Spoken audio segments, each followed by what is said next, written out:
All right, we'll say good morning. Let us get started. Emir Tzashem. Do a little Rambam today also, hopefully. Okay, so let's begin by thanking our sponsors. To thank our Talmud Torah sponsors for the month of Adar. Paul and Kathy Pollack for dedicating all of the Shurim and Drushos this month in memory of Paul's grandparents, Dina Bas Pesach and Zechariah ben Zechariah, as well as to thank our Daf Yomi sponsors for this morning, Mr. and Mrs. Martyr, in commemoration of the yahrzeit of Mr. Martyr's father, Rafael ben Eliezer HaKohen. We hope that in the merit of our Talmud Torah, the Neshamas will have an Aliyah and the families a Nechama. And Abba said, with that, let us begin. So we have an interesting daf ahead of us today. Today's daf is Tzadik Dalid 94, and we are picking up on Tzadik Gimel Amud Beis 93b, Gufa, which is 7 lines up, 7 lines up from the bottom. So we'll say, so remember again, we began this sugya yesterday, and we'll delve into it now a bit more fully now. Gufa. Amr Ula. So we'll say, remember again, we are talking in the sugya of Derech Rechoka. We know the Torah tells us that if a person is b'derech choka, a person is quote unquote too far away, then halacha l'maisa, they are exempt from Pesach Rishon and obligated in Pesach Sheni. So it says the Gemara Gufa, Amar Ula, Ezo hu derech rechoka. What's derech rechoka? What's the definition? So we'll say, remember again, in yesterday's daf, we went ahead and also, by the way, I want to thank a number of you. I think Sammy was the first one to text me the Google Maps from Yerushalayim to Modi'in. What I just want to point out, even though geographically it seems further than what the Gemara is describing, remember also that historical Yerushalayim was bigger than contemporary Yerushalayim. So it's possible again that depending on which border of Yerushalayim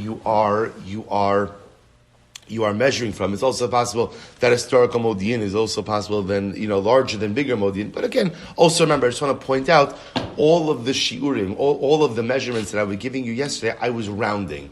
So remember again, there's a range in all of these shiurim. Okay, good. So remember, we saw Derech Rechoka. So Ula says, what's Derech Rechoka? Kol she'enu yochel likanis b'shas shchita. So Ula said, Derech Rechoka means you can't get to Yerushalayim b'shas shchita. So remember again, which means shas shchita, let's call it, again, I'm just using approximations right now because it's not actually midday to sunset. So if you're too far away that you can't reach Yerushalayim between midday and sunset, that's called Derech Rechoka. Rabbi Yehuda Amar Kol she'en yecholin likanis b'shas achila. So we'll say, remember again, comes on Rabbi Yehuda with a dramatically different definition. Rabbi Yehuda holds that no, Derech Rechoka means you can't get to Yerushalayim during Shas Achila. So we'll say again, we will discuss this in greater depth. There's a machlokes as to what the window of consumption is for Karban Pesach. Is it Chatzos? Is it until Alos HaShachar? Until the next morning. Okay, but leaving that aside, it's not important for now. The point is, Rabbi Yehuda obviously has a much larger window, right? That halacha l'maisa, as long as you can get to Yerushalayim by Zman Achila, you're good to go. To which the Gemara says, Amali Rabba Ula. So Rabba said to Ula, L'didach kasha Rabbi Yehuda kasha. The truth is, I have a question both on you and Rabbi Yehuda. L'didach kasha, according to you, Ula, who says that Derech Rechoka means that you can't get to Yerushalayim during Zman Shchita, the Amrit Kol she'en yachal likanis b'shas Shchita, v'had tamei sheretz, den yachal likanis b'shas Shchita. But I will say, what about the case of Tumas Sheretz? Remember again, what's the case of Tumas Sheretz? Ruvain becomes Tamei Tumas Sheretz. He touches a dead Sheretz on Erev Yom Tiv. So what's his status? So remember, Tumas Sheretz is a very lenient, is a very kal form of Tumah. So what has to happen? You go to the mikvah by day, and that night you're good to go. So if a person is tamei tumas sheretz, interestingly enough, what Rabbah wants to suggest is it's ki'ilu they're b'derech rechoka, right? It's ki'ilu they're not in Yerushalayim during the Zman Shchita, but yet they will be fit during Zman Achila. So the Gemara says, "V'hatamei sheretz de'en yachol likanis b'shas shchita." So he's equating someone who's tamei tumas sheretz with someone who can't make it to Yerushalayim bizman shchita, because effectively they're in the same boat. Neither individual could be in the precincts of the Beis Hamikdash during the zman of shchita, and yet the ka'amrit shoktin v'zarkin al tamei sheretz. Yet halacha l'maisa, we know, we've established that if somebody is tamei tumas sheretz, you can shecht and do zrika on their behalf. In other words, you can include them as part of the chabura. Why? Because, that night they will be able to consume the karban. So if that's the case, why don't you say the same thing about someone who can't make it here to Yerushalayim during Zman Shchita, but can be here during Zman Achila? Furthermore, Rabbi Yehuda Kasha. So according to Rabbi Yehuda, the question is the Amar Kol Shein Yochal Ikanis B'Shas Achila. Rabbi Yehuda says Derech Rechoka means someone who can't make it to Yerushalayim during the time of consumption. I v'had tamei sheretz the Yochal Ikanis B'Shas Achila. So we'll say so again. Question Rabbi Yehuda will also be from Tumas Sheretz. So someone who's tamei Tumas Sheretz, such a person is considered to be able to enter Yerushalayim during Zman Achila. V'ka Amar, and yet we said. Ein shochtin v'zarkin al tamei sheretz. Here, according to Rabbi Yehuda, we don't do zrika and shchita or shchita and zrika on behalf of a person who's tamei tumas sheretz. So what's going on over here? Amrle. So Ula responded, Lo l'didi kasha, v'lo l'Rav Yehuda kasha. The truth is, Rabba, your question is not a question on me or Rav Yehuda. How so? L'didi lo kasha. So Ula says, your question is not a question to me. Why? Derech rechoka l'tahar, vein derech rechoka l'tamei. So we'll say this is very interesting. So the first thing that Ula says is the concept of derech rechoka is dafka a din in tahorin, not a din in tamein. In other words, I will say we do not equate tamei with derech rechoka, even though of course they're mentioned in the same pasuk. Halacha l'maisa, again, there's two different dinim. What does that mean? Take a look at Rashi. L'didi lo kasha, the afagav, the derech rechoka, patrona lahai, the chazi la'arta, umechavile gabe tamei sheret. So I'll say, even though again, by derech rechoka we said, remember, by derech rechoka, even though again, if I can't be there b'shas shchita, this is ula, even though I could be there b'shas achila, that's called derech rechoka. Yet, interestingly enough, the same mitzias by someone who's tamei allows him to participate, right? To both remember again, this was the kasha that Rabbi raised against Ula. It sounds to me a case of where Ruvain is too far from Yushan that he can't make it during Shchita, but he can get there during Achila. Seems to be the same exact mitzias as a person who's tamei tumas sheretz, because a person who's tamei tumas sheretz can't quote unquote be in Yerushalayim, can't be in the Beis Hamikdash b'shas Shchita, but is fit bizman achila, and yet he could be included as part of the chabura. But the guy who's b'derech rechoka can't be included as part of the chabura. But Matis, it's the same case. Both of these guys can't be present bizman shchita, but can be present bizman achila. Yet for Tumah, he could be part of the chabura. Derech rechoka, he can't be part of the chabura. To which Ula essentially answers, they're two different halachas. They're two different halachas. I know it sounds the same to you, but lamaisa, they're just two different halachic constructs. So finish Rashi. Rashi says again, even though derech rechoka exempts the one who can make it by nighttime, but can't make it by daytime,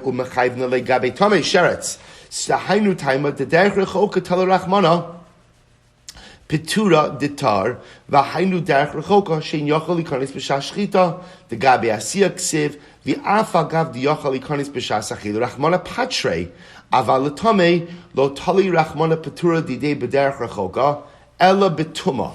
So we'll say essentially what Ula answers is it's two different halachas. And because it's two different halachas, they operate with two different frameworks. With derech rechoka, it's a din in proximity. It's a din in proximity. Can you make it here? Can't you make it here? If you can make it here, fantastic. If you can't make it here, that's it, you're out. But by Tumah, the time of the Tumah mishum achila, he v'lav mishum asiya. So it's very interesting. What Ula is focusing on, we're going to see this in just a little bit. Derech rechoka is really tethered to the offering of the Karban Pesach. Tumah is tethered to the consumption of the Karban Pesach. So derech rechoka conceptually is defined, can you make it for the Karban, can't you make it for the Karban? Tumah is defined, can you consume the Karban, can't you consume the Karban? So I'll say fine. So we don't have to go through the rest of it. But this is actually very interesting, because even though this whole time we're lumping together derech rechoka and tumah, what Ula's coming along and saying is conceptually they're two different things. Tumah is tethered to the concept of achila. If your tumah precludes you from achila, then ultimately Pesach Sheni. But if your tumah does not preclude you from achila, even if your tumah precludes you from asiyah, from the offering of the karban, you could still participate in a chabura. Versus derech rechoka, which is tethered to the concept of asiyah. If you can make it to Yerushalayim at the time of asiyah, the shchita zrika, you're in. If you can't, Pesach Sheni. Furthermore, again, the top of Tzadik Dalam Alpha Rav Yehuda lo kasha. According to Rav Yehuda, it's not a kasha either. Why? So the Gemara says Tamei Sheret. Lukasha Tamei Sheret Rachmana Dachye. Because we'll say, according to Rav Yehuda, a person. Remember, this is another machlokas about the status of a person who's Tamei Tumah Sheretz. According to Rav Yehuda, if you contracted Tumah Sheretz on erev Pesach, even though you went to the mikvah and all you need is hair of shemesh, halacha l'maisa, you cannot partake of Karban Pesach that night, according to Rabbi Yehuda. Why not? Because the Torah actively excludes someone who's tamei tumah sheretz. Where do you see that? Dichsiv, ish ki yeh tamei lanefesh. So let's listen to this. Because the Torah says if a person will be tamei lanefesh. Now remember again, tamei lanefesh means a person came in contact with a corpse. So we'll say, so now remember again, corpse tumah is a 7-day tumah. When the Torah says that a person who is tamei tumas meis can't participate in Karban Pesach, what's the case? So we'll say the only case that makes sense that the Torah is actually commenting on is Milo askinan shechal shvi'i shalo lios berev Pesach. It only makes sense to say that the case the Gemara is dealing with is a case of where erev Pesach was the 7th day of the person's Tara process. Why I will say? Because think about this. Any other circumstance, of course a person is part of from Karban Pesach. In other words, if I'm Tamei Tumas Meis, and erev Pesach falls out on my 4th day of my purification process, no one's going to suggest that halacha l'maisa I can participate in Karban Pesach because I'm in the middle of my Tumah process or my Tara process. I can't eat any type of karbanos. So the case of a person who's Tamei Tumas Meis being excluded from Karban Pesach, it appears to be that the most logical thing to say, it's a person whose 7th day of his Tara process occurs on Erev Pesach. Which means that what's going to happen by that evening, he's good to go. Right? He's tar. And yet the Torah still says, no, he can't participate in Karban Pesach. So the Gemara says, Vafilu haki am rachmana lidchi. Now, interestingly enough, this is fascinating. We saw this before. A guy, 7th day of his Tara process of Tumas Meis is the equivalent to who? A person who's Tamei Tumas Sheretz. They're halachically in this same boat, in that both of them require immersion in a mikvah that day and essentially become pure that night. So Rabbi Yehuda suggests that if halacha l'maisa, a person who is Tamei Tumas Meis, 7th day of his purification process, which is Erev Pesach, can't eat the Karban Pesach that night, then a person who's Tamei Tumas Sheretz Erev Pesach can't eat Karban Pesach that night as well. Good. Both say the thing to take away from this, ultimately, again, is Ula's point, which we're going to come back to in just a bit, which is this fascinating idea that even though you could construct a case of Tumah, which seems to resemble exactly a case of Derech Rechoka, they're two different halachic constructs. And the concept of Tumah is really tethered to Achila. So whether or not your Tumah will preclude you from participation in a Chabur for Karban Pesach depends on whether or not by the time consumption comes around, are you fit for consumption or not. If you're going to be fit for consumption that night, then Allah Chalamais, you could be part of the Chabura by day, even though you're still Tameh.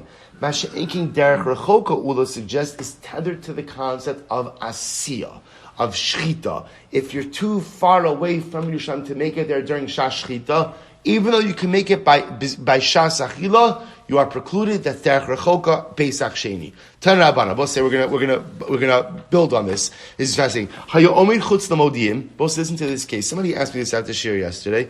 Hayo Omer Chutz Lamodiim. So we'll say, let's say I'm further, right? I'm further away. I'm more than 15 mil. So I'm outside of Modin. I'm in Tel Aviv. And what happens? V'yachal likanis besusim upradim. He'll say, but I can make it, right? If I get on my horse and I ride like the wind, I could make it to Yerushalayim. So what's my status? So the Gemara says, Yachol yeh chayiv, you might have thought such a person would be chayiv. In other words, we'll say, I might have thought that derech rechoka is a p'tur, but that enach inami, if there is a way, right, I can get on the light rail, right? There is a way for me to go ahead and get to Yerushalayim. I might have thought that I should be chayiv, even though geographically I am b'derech rechoka. Talmud lomar ubederech lo haya. The pasuk says he was not on his way. Now I will say the pasuk that the Gemara is quoting over here is if a person, the Torah says va'ish asher hu tahar ubederech lo haya. If a person was tahar and he was not baderech. Now I will say, so therefore the Torah goes on to say, and he didn't do Karban Pesach, he's chayiv karis. This is talking about a person who was not tameh, not b'derech rechoka, still failed to do the Karban Pesach. Such a person is chayiv karis. So it's interesting. So when do I have liability for non-performance of Pesach Rishon? Or b'derech lo haya, when I was not b'derech rechoka. But however, v'hala haya b'derech. But this individual was b'derech. When it says b'derech, means b'derech rechoka. He was b'derech rechoka. So I'll say, which is very interesting, which tells you that even if halacha l'maisa, I can technically make it if I am halachically b'derech rechoka. In other words, I'm outside of the 15 mil. I am exempt from Pesach Rishon and could be part, and I'm part of Pesach. And I will say, now, can I try to make it to Yerushalayim? Of course I can. Remember, again, assuming that I could be part of a chabura, but you don't really want to risk that, right? It's not something. But again, technically speaking, I want to be clear. If halacha l'maisa, I am 30 mil out of Yerushalayim, but I happen to have a very fast horse, and I can make it there, I have every right to do that. The Gemara is talking about, again, you might have thought that if you have a fast horse and you could make it there, that you would be chayiv, to which the Gemara says no. Once you're halachically within the construct of derech rechoka, which means that you are outside of a certain geographic proximity of Yerushalayim, you are exempt from Pesach Rishon, pushed off to Pesach Sheni. Listen to this next case, I will say. Haya omed lifnim min amodiim. V'ein yochel likanis mipnei gimalim ukranos hama'akvos. Also, we'll say this is a great case. Right? Let's say I am inside the geographic area. I'm inside of Modiim. So I'm within 15 mil. So I'm in the area, therefore that would make me obligated in Pesach Rishon. But I can't get there. Why can't I get there? We'll say, look at Rashi for just a moment. This is great. Rashi says, Mipnei gimalim ukronos, v'hu haya mevi banav ubnei beisu aleihen. So we'll say, why am I delayed? Like every other time you pack your family up to go somewhere. Right? Every other time. So what happens? Mamish, this one forgot this one has to use the bathroom. Now there's traffic. So we'll say, so watch this. So here, I'm within the geographic proximity. But yet, I'm delayed. I'm delayed maybe because of my family. I'm delayed, literally means the camels and the wagons who are preventing me from getting there. Yachol lo yehe chayiv. You might have thought that maybe you're not chayiv. Talmud lomar ubederech lo haya.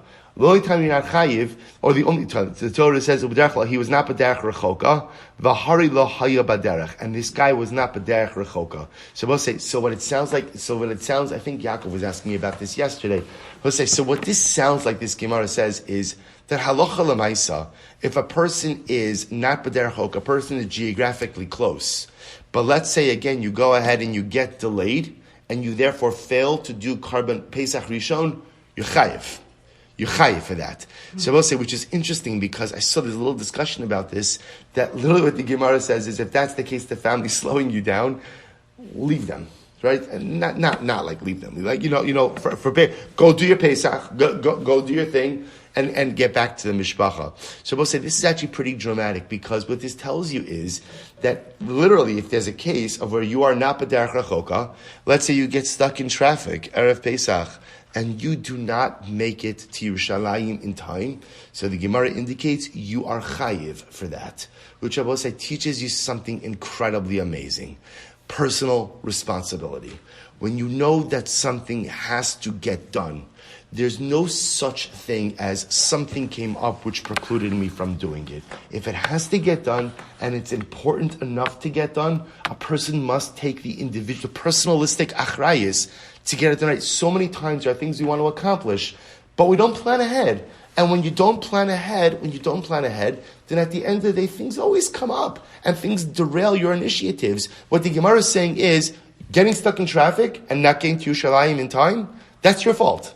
That's your fault. That's individual achrayus for that. Not making it in time for Yom Tiv, that's your fault. You could have left earlier. You could have made it a point to be on time. You could have been gone the night before. You could have done a variety of different things. It's easy to blame extenuating circumstances when you don't plan ahead. Such an incredible yisod, because so many times in life we miss out on incredible and dramatic opportunities because we don't sufficiently plan ahead and we get caught in the proverbial life traffic. The Gemara says, you get caught in traffic, you miss out on opportunities, you're chayev for that. Something is important enough, plan ahead to ensure that the job gets done. An incredible yisod. Amar Rava. We're going to spend a little bit of time speaking about some astronomy now, which we're going to go through relatively quickly. Now, when I say relatively quickly, very quickly. Says the Gemara, Amar Rava, Shisa Alpha Parsi Havi Alma. The world, it's actually very interesting. So Rava says over here, the world is literally the movement of the sun is 6,000 parsos. So we'll say, if you take a look at Rashi for just a moment, Shisa Alpha Parsi, Rashi says, Hava Hekif Hilu Chacham B'socha Chalom Mizrach L'Marav. The movement of the sun from east to west spans 6,000 parsos. So we'll say, so just to understand, one parsa is approximately 3 miles. Right? So Rava suggested that the span of the sun from east to west is 6,000 parsos. V'sumcha d'rakia, and ultimately the thickness. Now again, understand, much like science, right? So Chazal's astronomy, interestingly enough, although they're going to glean certain things from Pesukim, was based on the science of the time. I mentioned this before. We're going to see, I think it's the 5th parak in Gittin, where the Gemara has all of these like incredible remedies. Right? Do you remember this Gemara from last cycle? Right? Everybody knows the famous cure for migraines. Remember this one? You cut open the rooster, you cut open the chicken, you put it on your head. By the way, it does work, because if a chicken is bleeding out on your head, I think you forget about everything else, including your migraines. But again, I want to point out, this knowledge is what the Welt knew around them. This is what the world knew. So again, it's just echoing that which was known. So Rava says, literally again, the movement of the sun east to west spans an area of 6,000 parsos. So Sumcha d'Rakia, the thickness of the sky, Alpha parsis, 1,000 parsos. Chad Gemara v'chad svara. So one is a tradition that we have, and one is a svara. So the Gemara says, so we'll say, so now we're going to spend a lot of time contradicting or questioning this position of Rava, that the movement of the sun spans 6,000 parsos. So the Gemara says, so he holds like what Rabbi Barchana said, how much does a regular person walk each day? Yud parsos, also we saw this yesterday. Stam, a regular person walks 10 parsos. Me'alos hashachar v'adan eitzachama heimilin. From Alos HaShachar until Leitzachama, a person walks 5 mil. Also, we saw this in yesterday's daf. Mishkias HaChama, Tzeis HaKochavim Chamisha Milin. From sunset until Tzeis, another 5 mil. Nimtza Ovyav Shal Rakia Echad Mishishim B'yom. Therefore, ultimately, again, it turns out that the thickness of the Rakia is Echad Meshisha, ultimately, again, 1/6 of the movement of the sun each day. So the Gemara says, Meisvei, now we're going to question this idea by Rava, that the movement of the sun is 6,000 parsos. So Meisvei Rabbi Huda Omer, Ovyav Sharakia Echad Me'asara Bayom, the thickness of the Rakia, ultimately, again, is 1/10, Echad Me'asara, 1/10 of the movement of the sun each day. Or as when I say the movement of the sun, I don't know if I'm using the right word, but the trajectory of the sun from east to west. Teida, kama mahalich adam beironi bayom. How far does a regular person walk in a day? 10 parsos, 10 parsos, umealos adanei tzachama arba'as milin. From Alos HaShachar until Netzachama, a person walks 4 mil. This is a different calculation than before. From Shkia until it says 4 mil. Nimtza Ovyav Sharakia Echad Me'asara Bayom. It turns out that halacha l'maisa, unlike what we said before, the thickness of the Rakia is only 1/10 of the sun's movement by day. Tiyufta de Rava Tiyufta. This refutes Rava's position. Do ula tiyufta? Does it also refute the position of ula as we mentioned before? No. Lema tevet tiyufta. I'm sorry. Do ula tiyufta? Lema. It's also let me read that differently. It's also a refutation of ula. Lema tevet tiyufta Rabbi Yochanan. Should it also refute the position of Rabbi Yochanan? Amar lacha ana biyamama hu amri. So Rabbi Yochanan says, I'm referring to the daytime. V'Rabbanan hu dekato dekachashvan dekadma. The Kachashvan v'Kadma v'Chashucha. The Rabbanan, when ultimately again measuring the amount of distance that a person travels by day, are including if a person starts out earlier than daybreak and goes later than 6. Ultimately, again, say it should refute the position of Rabbi Chanina as well. Remember, again, Rabbi Chanina's position was gleaned by the story of Lot, as we saw in yesterday's daf, that the Malachim went ahead and urged Lot to begin to travel early in the day, and he made it to Tzoar, a distance of 5 mil. So the Gemara says that was different. They covered more ground because the Malachim urged them. So they traveled faster than a regular person travels. Good. Tashma. Mitzrayim haya arba'a meos parsal bar meos parsal. We'll say Egypt is 400 parsals by 400 parsals. O Mitzrayim echad mishishim b'kush. And Mitzrayim, the size of Egypt, is 1/6 of Kush. The Kush echad mishishim ba'olam. Kush, 1/60th, not 1/6. Kush is 1/60th of the entire world. Ba'olam. Va'olam echad mishishim began Eden. And the world is 1/60th of the size of Gan Eden. Listen to this. Mishishim began. Let me read that again. Va'olam echad mishishim began. The world is 1/60th of the Gan. The Gan echad mishishim be'eden. And the Gan is 1/60th of Eden. The Eden echad mishishim begehenim. And Eden is 1/60th of Gehenna, which Abosai tells you something absolutely amazing. That the largest area in the world is Gehenna. V'nimtza kala olam kulo kikisui kedera leGehenna. It turns out that halacha l'maaseh, the entire world is viewed as a pot cover to Gehenna. Right, that's the size of Gehenna. To which the Gemara says tiyufta. Ultimately, again, this refutes the position of Rabbah. Because obviously Rav is saying that the sun only traverses an area from east to west of 6,000 parsos. Obviously, describing the world in this size indicates that it must be a distance of much more than 6,000 parsos. Rav will say, what's the meaning of this? It sounds like such a gloomy way to view the world, right? That the entire world is like a pot cover to Gehenna.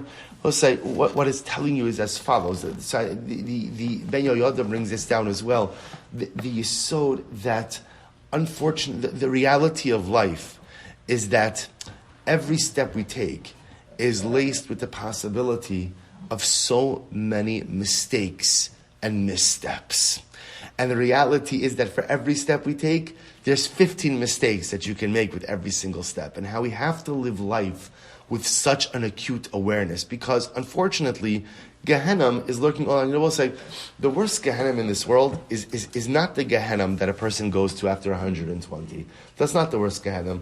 The worst Gehenna is the Gehenna of our own creation, which we often make from our mistakes, missteps, and bad choices. Those of us who have lived in that Gehenna know it's terrible. It's terrible to live with the reality that my life could have been X, but instead I made bad decisions and therefore it's Y. That's what it means when it says the world is the top of the pot to Gehenna. That the Chazal just trying to sensitize us. Live life with awareness. Live life with understanding. Think before you act. Choose wisely in life. If you make the right choices, you will have Olam Haba in Olam Hazeh. But if Chas v'Shalom make the wrong choices, I could Chas v'Shalom be experiencing Gehenna while still alive and kicking. The world is the pot top to Gehenna, teaching us that unfortunately we have to be so vigilant, because if we make mistakes, the Gehenna we create is so acute and so present. The Gemara goes weiter. Tashma, Tani de Be'eliyahu. Both say incredible messages in all of these Gemaras. Tani de Be'eliyahu. Rabbi Nassan Omer, Kala Yishuv Kulo Tachas Kochav Echad. So we'll say this is interesting. Tachas Kochav Echad Yosef. So Tani de Be'eliyahu says, name Rabbi Nassan, the entire world sits under one star. In other words, one star is so large that literally, again, the entire earth is underneath one star. How does he know this? Teda, Shari Adam Nosin Ina Bakochav Echad, Baholech LeMizrach. Omid Kenegdo, La Arba Ruchos Ha'olam Omid Kenegdo. Because it was interesting enough with the star, no matter where you go, you're underneath the star. So also what they're perceiving is that you could walk anywhere and still see the same star. So that must mean that the star itself is obviously much larger than the earth. Therefore, it shows that the entire earth sits underneath one star. So once again, Tiyufta, this once again refutes Rava's position that the distance that the sun travels from east to west must be larger than 6,000 parsos. Tashma, Egla B'Tzafon, Ta'akra B'Dav. So I'll say now, speaking a little bit about the zodiac signs. Egla is Taurus. Taurus is in the north. Akrav is Scorpio, is in the south. V'akra B'Dav. V'chol ha'yishuv kulo, v'chol ha'yishuv kulo, eno yoshev ela bein Egla li'akrav. And entire existence, the world, the earth, sits between Taurus and Scorpio. V'chol ha'yishuv kulo, eno hava ela sha'achas biyom. So we'll say ultimately again, and furthermore, the entire the entire inhabited area of the world, Eino hava ela sha'achas biyom, she'ein chama nichneses biyishuv ela sha'achas biyom. And the sun really only has its impact on the earth, or really dips in, I guess, into the area of the earth 1 hour out of the day. How do we know this? So the Gemara says, Teida shebechamesh chama b'mizrach, because it will say again, in the 5th hour, the sun is in the east. Ubeshava chama b'ma'arav, and again in the 7th hour, the sun is already in the west. Chatzi sheish v'chatzi sheva. Ultimately, again, the middle of the 6th hour, the middle of the 7th hour, chama omedes berosh kol adam. Sun is directly overhead to yufta. Once again, this refutes Rava's position. Rabbi says, so all of this is just trying to prove that Rava's idea that the entire distance of the sun traveling from east to west is 6,000 parasos can't be correct. It has to be a larger distance. Tashma, do Amar Rabbi Yochanan ben Zakkai, ma tshuva hishivaso baskola osarasha. Rabbi says, it's actually a beautiful Gemara. So Rabbi Yochanan ben Zakkai said, what did the Baskol say back to the Rasha? Rabbi say the Rasha, Rashi points out is Nebuchadnezzar. Nebuchadnezzar, the king of Bavel. What did HaKadosh Baruch Hu respond back to Nebuchadnezzar? B'shasha Amar, Ala Abama se av adame le'elyon. So when Nebuchadnezzar says, Allah Bama say of, literally again, I will ascend to the heavens on the thickness of the firmament. Adama le'elyon. I will resemble God. This is Nebuchadnezzar essentially asserting himself as a powerful deity. Yotzasa Baskol v'amrasla. Baskol came out and said to Nebuchadnezzar, Rasha ben Benosha Nimrod HaRasha. You Rasha, the son of Rasha, the grandson of Nimrod HaRasha. Rashi points out over here, it doesn't literally mean that Nebuchadnezzar was the grandson of Nimrod, because remember again, Nimrod lives during the times of Avram Avinu. So obviously not literally his grandfather, but it means he's descendant from Nimrod.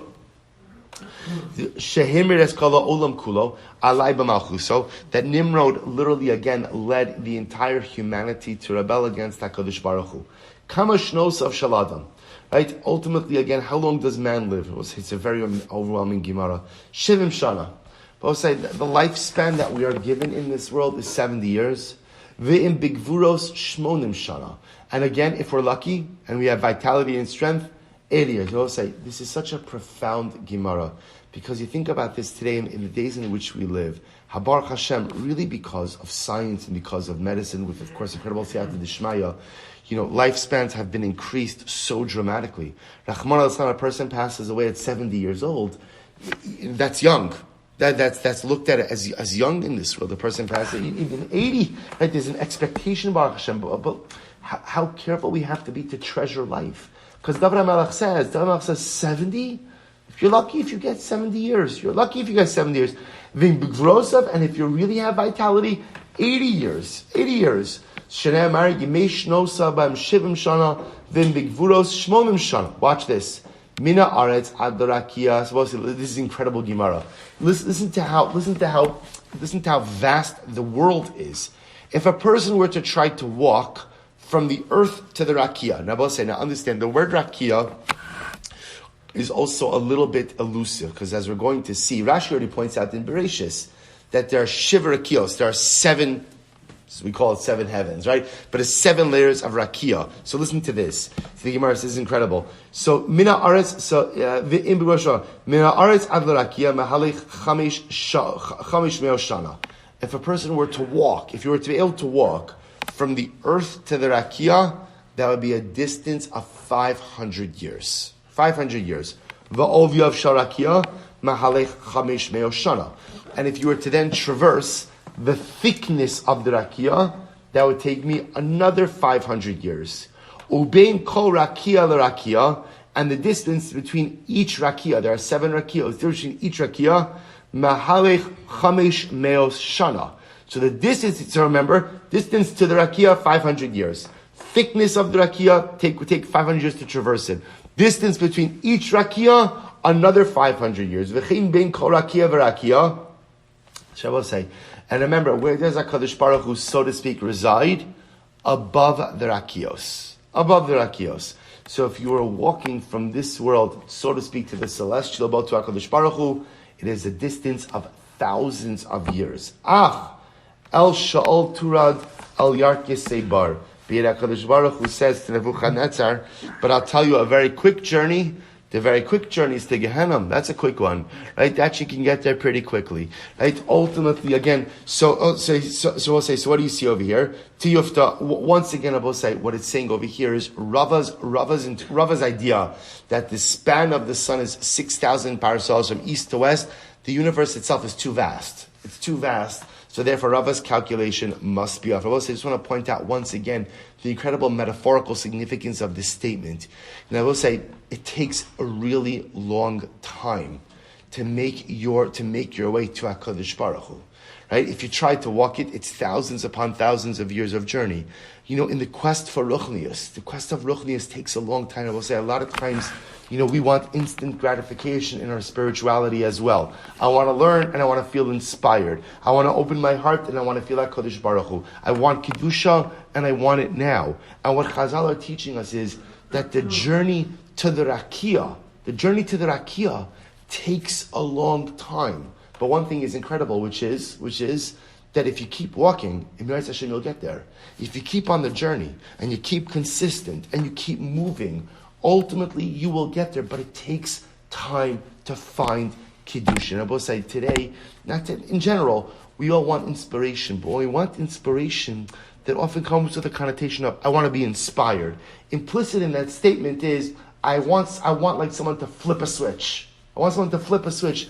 That's not how inspiration works. It's not how Ruchnius works. It's a journey. And the journey takes a very long time. It's like when you're on any long journey. There are days where you feel nothing but exhaustion. There are days when you feel just flatline. There are days when I'm just wondering, why am I doing this? But if you keep up with the journey, you will reach the destination. The amazing part is, but how long does it take to get to Gehenna? How long does it take to get to Gehenna? Pretty immediate. But we all know this from our life experiences. One bad decision, one wrong turn, and unfortunately, I land myself not in the afterlife Gehenna, but in my life Gehenna. This is the incredible dialectic of life. It takes such a long journey to get to Kedusha. Yet the Tumah of Gehenna, unfortunately, I could find in a moment with one bad turn, one wrong turn, one bad life decision. Incredible. So the Gemara goes weiter. Tan Rabbanon. Chachmei Yisrael Omrim. Right? The scholars, the Chachmei Yisrael say, Omrim Galgal Kavua. Literally, I will say, so this is actually interesting also, interesting astronomical machlokes. Galgal Kavua means the wheel of the zodiac. The wheel of the zodiac is fixed. Umazalos Chosrin, and it is the constellations themselves which rotate around the wheel. The Chachmei Umos Ha'olam Omrim Galgal Choser. The Chachmei Umos, the Gentile scholars say, Galgal Choser, the wheel of the zodiac moves. Umazalos Kavur, and the constellations are fixed. Rebbe Tshuva Divrayim. So Rebbe says there's a tshuva, right? In other words, also I can refute that position by saying Olam Lo Matzinu Agala Egla B'Daron V'Akra B'Tzafon. It seems to be pretty clear that the constellations themselves are fixed. V'Haraya, Taurus is always in the south and Scorpio is always in the north, which indicates that they are fixed in place. Maskef Rav Achar Yaakov Dilma Kibutzino Derecha. Inami kitzinor dasha. Well, maybe they do move, right? Maybe ultimately again they do move, but they move like the blades ultimately of a mill or like the pivot of a door. Okay, Chachmei Yisrael Omrim Bayom Chama Mahalechas Lamata Min Rakia. In the day, now that we spoke about the Machlokes in Chachmei Yisrael, Chachmei Umos Ha'olam, the Chachmei Yisrael said, how does the sun move? Bayom Chama Mahalechas Lamata Min Rakia. Ubalayla Lamala Min Rakia. It's very interesting. By day, again, I will say this is what they understood from their astronomical observations. By day, the sun moves beneath the Rakia, and at night it moves above the Rakia. The Chachmei Umos Ha'olam Omrim Bayom Chama Mahalechas Lamata Min Rakia. The Chachmei Umos Ha'olam said that ultimately, again, by day, they agreed that the sun goes ahead and moves beneath the Rakia. Ubalayla Lamata Min Akarka. Very interesting. The Chachmei Umos Ha'olam felt that the sun moves beneath the earth at night. Amar Rabbi said, V'nirin divrei midvarinu. In this case, it appears that the Chachmei Umos Ha'olam are correct and we're incorrect. Remember again, there's nothing wrong with saying such. Remember again, this is not halacha, right? This is not psukim. This is observation. So it comes along Rebbe and says, I think the Chachmei Umos Ha'olam are right and we're wrong. Namely, that by day the sun moves beneath the rakia, and by night the sun moves beneath the earth. Now, when they say the sun moves beneath the earth, what they're saying is that the strength of the sun is felt in a subterranean way. Where do we see this from? So the Gemara says, because interestingly enough, by day, the underground springs are cold, which would seem to indicate that the sun is really exerting its influence beneath the rakia but above the earth. It's very interesting, but somehow I guess by night the subterranean springs seem to be warm, which indicates that the sun is exerting its influence, quote unquote, under the earth by night. Tanya, Rabbi Nassim Omer Bimosa Chama Mahalechas Begova Sharakia. So Rabbi Nassim says, Bimosa Chama in the winter, so the sun goes ahead and operates at the height of the rakia. Lefichach kala olam kula roseach ha'mayarasonin. That's why, again, by summer, the earth is warm, but the subterranean springs are cold. Interesting enough, in the rainy season, the sun operates at a lower level of the rakia. Therefore, again, the world is cold, but the subterranean springs are warm. Good.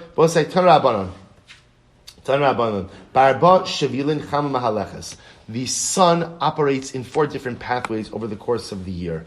Nisan, Iyar, V'Sivan, Ma'aleches Baharim.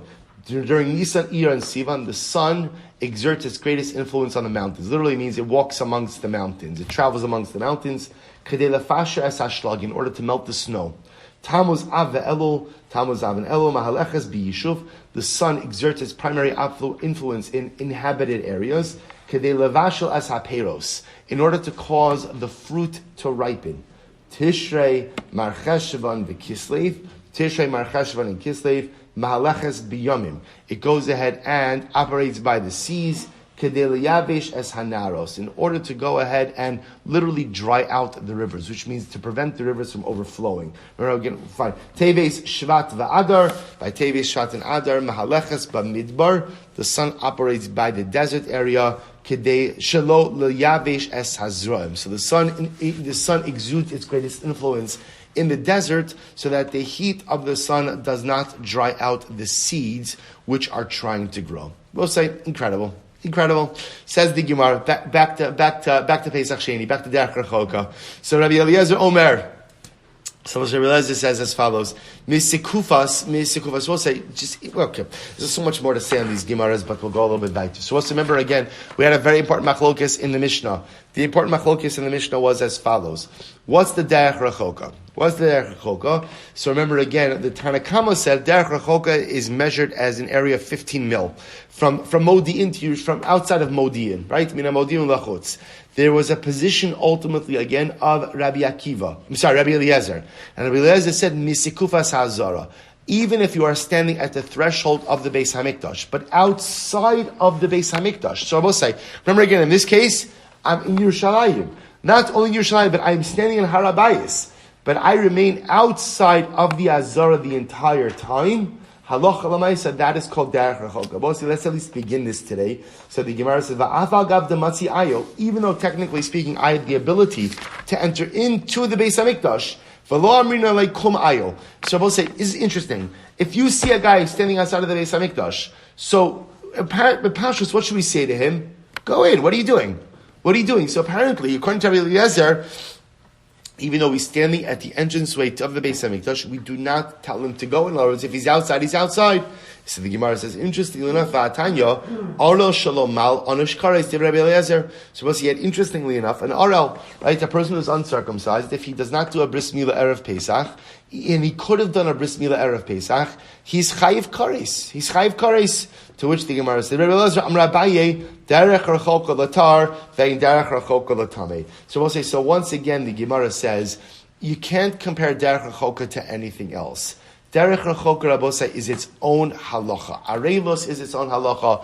Tuma is its own halacha. Derech rechoka is a unique circumstance. And Rabbi Eliezer is of the opinion that halacha l'maisa, if you are outside of the Beis Hamikdash, the entire zman shchita, even if you're literally standing outside, that is called derech rechoka. We'll have to stop over here. We'll pick up with this sugya Miras Hashem tomorrow. We'll finish this machlokes. We'll do the halacha l'maisa, and then we're going to get into a great sugya concerning the distinctions between Pesach Rishon and Pesach Sheni.